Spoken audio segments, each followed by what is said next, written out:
So hello, what's up mga ka-J-Vlog? Welcome ulit sa panibagong video. And for today's video, bibigyan ko kayo ng 5 reasons why you should purchase the Oppo A3X ngayong end ng 2025. So tara, check natin.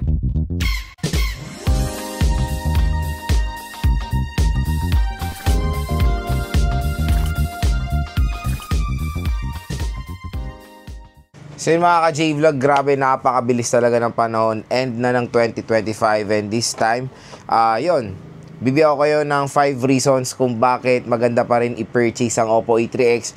Ang magandang balita kasi sa smartphone na to, ang laki po ng binagsak niya when it comes sa kanyang price. So, ang SRP nito is around 5,500 or 6,000 pesos for the 4GB 64 and I think 8,000 pesos yung 4GB 128 neto last year. And nabili ko tong Oppo A3X last year, yung wine red. Nabili ko siya around 5,000 to 6,000 pesos. Tapos ngayon, ang magandang balita, kaya bumili ulit tayo ng Oppo A3X with different color dahil sobrang mura na lang po na itong smartphone na to. Yung 4GB 64 dito sa online, sa official store ni Oppo. Sa online, dito sa view products natin. Pag clinic nyo itong view products natin, mura at bagsak presyo lang dyan ng Oppo A3X. Biruin mo mga ka-J-Vlog, ito ay makukuha nyo lang ng around 3,200 pesos or pwede pa 3,000 pesos. Depende na lang sa voucher. Kung dito kayo bumili, meron pong special voucher na magge-generate sa inyo. Baka makuha nyo na lang ng 3,000 piso ang 3GB 64 neto.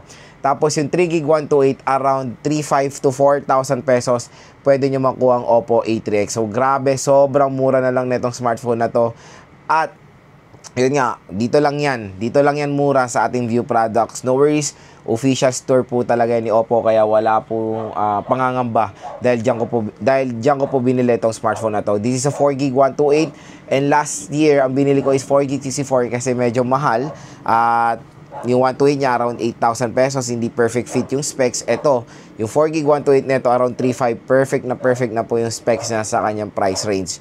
At napapansin natin, ang dami pong nagkaka-interest ngayon sa Oppo A3X. Even yung last year video ko na unboxing neto, ang dami pa rin nanonood. And kaya nga, nag-decide ako bumili neto ulit para mapakita sa inyo or i-game test ulit natin itong smartphone na to para kumbaga ma-refresh tayo dito sa smartphone na to. Kasi nakakatuwa, even na lumabas na yung successor neto, akala ko nga mas magkiklik yung successor neto kasi yung Oppo A5X, pero ang nakakalungkot kasi sa Oppo A5X kaya hindi siya masyadong pinapansin. So, very identical lang siya sa Oppo A3X.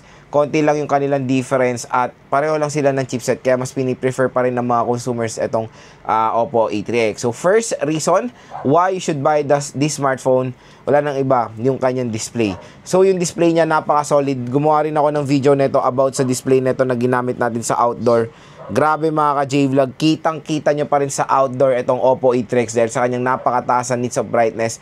1,000 nits of brightness to, kaya kahit nasa outdoor kayo, makikita nyo pa rin ng very clear yung inyong display. And ang maganda rin dito sa smartphone na to is meron siyang sunlight mode.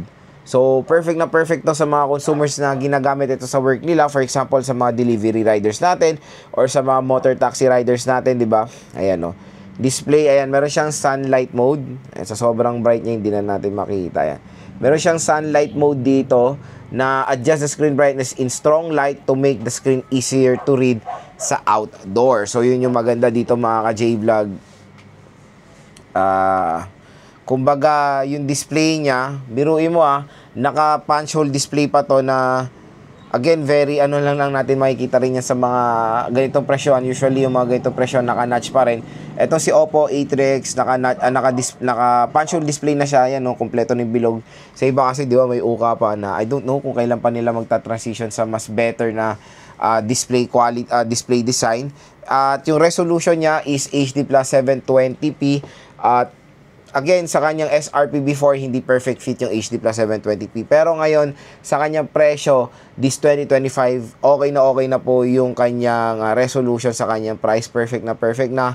And when it comes sa refresh rate, 90Hz screen refresh rate siya mga ka-J-Vlog at ang laki din ng screen size netong device na to. Second reason, camera. So, ang camera neto, quick reminder lang, 8 megapixel lang to. Tapos yung front-facing camera niya is 5 megapixel. Pero, hindi nga tayo nagdedepende sa taas ng megapixel sa linaw ng camera. Tingnan nyo naman kung gaano kalinaw ang camera ng Oppo A3X.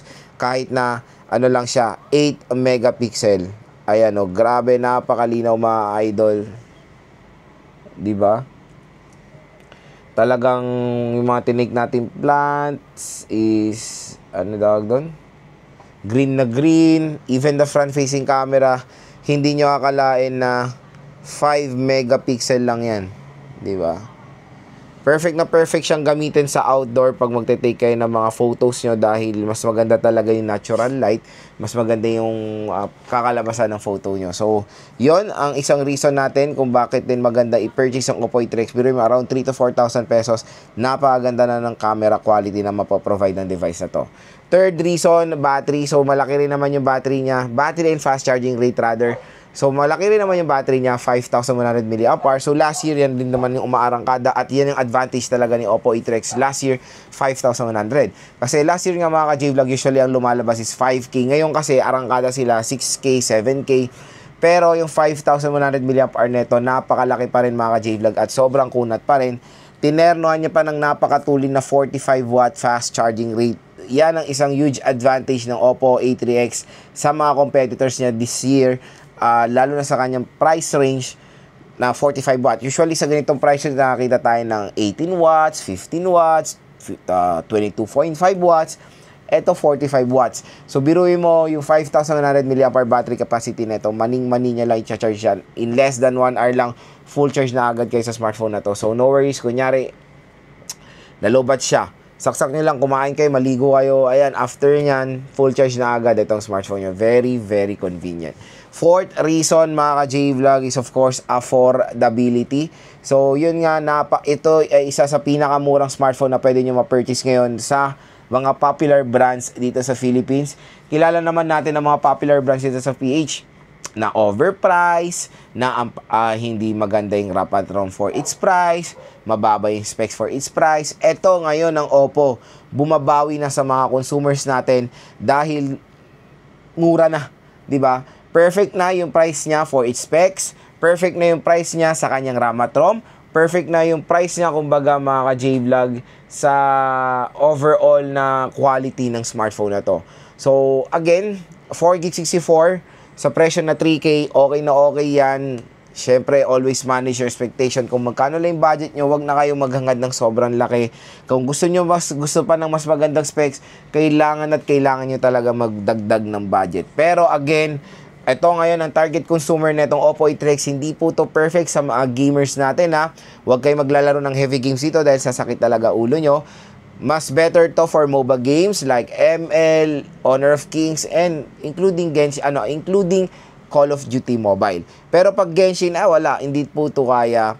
And malay natin, iba ang performance ng 4GB 128, kaya i-game test ulit natin itong Oppo A3X. Kasi usually ang ginigame test ko sa 6S Gen 1 is yung is yung 4GB64. So, take natin itong 4GB 128 kung mas better ba ang performance. I know wala naman ganun pinagkaiba yan, pero check pa rin natin, di ba? So, yun. Kumbaga, ito ay target consumer nito yung mga day-to-day users lang or consumers na naghanap lang ng isang smartphone na magamit nila for work, for their business. Ito magandang i-recommend sa inyo, or a secondary smartphone, pwede siya. At ang pinakalas mga ka-J-Vlog is of course the design. For its price, napakaganda rin ang design nito. Parang nagugustuhan ko na tong Ocean Blue compared dun sa Nebula Red. Ayan, napakaganda rin itong Ocean Blue ng Oppo A3X. Very sleek ang kanyang design for its price. Hindi nyo akalain na 3,000 piso lang itong smartphone na to. Kaya kung interested kayo dito mga ka-J-Vlog, maganda nga rin i-recommend itong si Oppo A3X. At marami rin mga consumers when buying a smartphone, their primary factor is design and aesthetic. Ito, eye-catcher din naman ang design nitong smartphone na to. So, ayan mga ka-J-Vlog ang ating 5 reason why you should purchase the Oppo A3X this 2025. At kung interested nga kayo bumili nitong smartphone na to, nandito yan sa ating View Products. Sobrang mura, nakakatuwa na 1 taon na higit itong smartphone na to, pero umarangkada pa rin sa market. Even though meron na siyang successor, I think yung successor nito, gumawa na rin ako ng phone compare about dyan, pero yung successor niya around 1,000 pesos lang kanilang price difference. Kaya kung nag-interest din kayo sa Oppo A5X, lalagay ko na lang din yung link niya dito sa ating description box. Lalagay ko na lang yung link niya dito sa ating view products. Kaya ayun, dito na kayo bibili mga ka-J-Vlog dahil pag dito kayo bumili sa YouTube natin, sa YouTube video natin, may magge-generate pong special voucher up to 1,000 pesos off bukod pa doon sa sale price nito sa online. So again mga ka-J-Vlog, maganda rin siya i-consider kung naghanap kayo ng smartphone na mura at meron ding reasonable specs for its price.